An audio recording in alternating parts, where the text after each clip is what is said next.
पाकिस्तान के टीवी पर राज करने वाली सीनियर अदाकारा बुशरा अंसारी और समीना पीरज़ादा समेत फैसल कुरैशी तवील अरसे बाद जल्द ही बड़े पर्दे पर वापसी करने वाले हैं। उनकी आने वाली फिल्म दीमक का हाल ही में टीजर जारी कर दिया गया है। राफे राश्ती की हदायत करदा फिल्म दीमक की कहानी आयशा मुजफ्फर ने लिखी है और उनकी बतौर लिखारी ये पहली फिल्म होगी। फिल्म की मेगा कास्ट में जावेद शेख, समीना पीरज़ादा, बुशरा अंसारी, सोनिया हुसैन, फैसल कुरैशी और समन अंसारी समेत दीगर अदाकार शामिल हैं। जारी किए गए मुख्तसर दुरानिये के टीजर में अगरचे फिल्म के मरकजी किरदारों को दिखाया गया है, ताहम इससे कहानी को समझना मुश्किल है। टीजर में समीना पीरज़ादा, बुशरा अंसारी, जावेद शेख और सोनिया हुसैन समेत दीगर किरदारों को दिखाया गया है। डार्क हॉरर फिल्म के टीजर जारी होते ही इसे रिलीज करने की तारीख का ऐलान नहीं किया गया, ताहम अंदिया दिया गया है कि इसे जल्द सिनेमाओं में पेश कर दिया जाएगा। फिल्म की कहानी से मुतालिक अभी कुछ भी कहना कबल अज वक्त है, ताहम नाम और किरदार जारी कर दिए गए हैं। टीजर से अंदिया मिलता है कि शायकीन को डार्क हॉरर फिल्म समेत एक्शन भी देखने को मिलेगा। दीमक के जरिए समीना पीरज़ादा और बुशरा अंसारी जैसी अदाकाराएं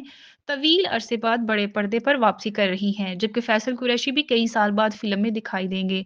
अमकान जाहिर किया जा रहा है कि फिल्म को आइंदा वर्ष की पहली छमाही में ही रिलीज किया जाएगा, ताहम मुमकिन तौर पर इसे ईद उल फितर पर भी रिलीज किया जा सकता है।